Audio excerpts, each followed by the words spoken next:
Videocast number 59, the Klondike Derby. A Klondike Derby is usually a district event in cold weather.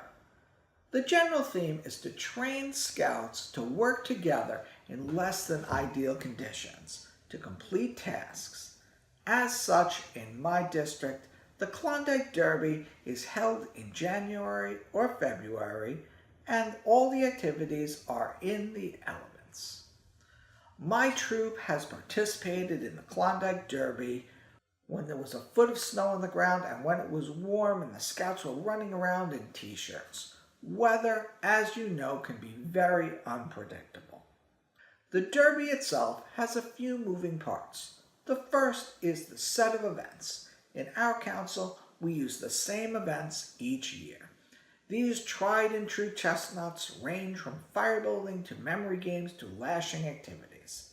Along with the activities, the Klondike is unlike other district events where the materials are supplied in the event. In a Klondike, the patrol of scouts is supposed to carry along all the materials they need to participate in the events.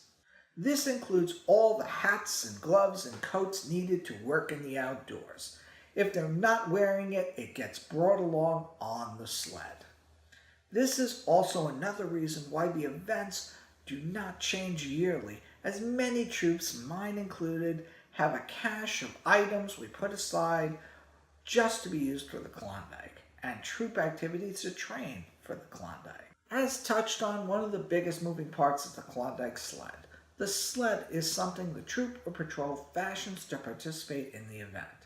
There are standard configurations for a sled. In short, the sled needs to be pulled by the scouts. It needs skis to slide on the ground, leaves, mud, or preferably snow. The sled has some way to have items either strapped to it or carried inside of it. There are a few things we learned over the years when making the sleds. Firstly, you can usually get free or cheap skis at ski rental places.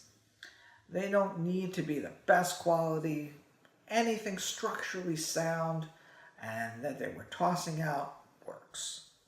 Also, the sleds get a lot of abuse on the trail. So while you want to keep it as light as possible, where you have the option to use 1.5-inch pine, you're better off with 3-inch pine for the side boards and better for the main boards. Our first set of sleds met an untimely end during the sled race one year when the boys decided to try and make a sharp turn instead of a wide half circle. One of the big things we learned and compensated for when we rebuilt our sleds was the transportation of the sleds.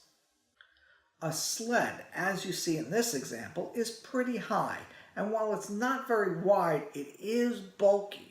And if your troop is like mine and has more than one sled, then transporting it can be a big problem unless your troop has someone with a panel van or a truck. Some years we get lucky, and some years not. So when we needed new sleds, I redesigned it like this. The sides move up on a pivot, and it stores pretty flat. We also made it fit a standard-sized milk crate, so we can plop it in as the basket, which makes it easy and light, as anything made in wood would have been much heavier. I've included the plans to this in the show notes and other resources for the Klondike, but this is what works for us. Take what you like, leave the rest, and as we say in Woodbadge, feedback is a gift. Leave yours below in the comments for all the hope we can learn together. I'm Scoutmaster Dave, and this was a little about Klondike Derbies.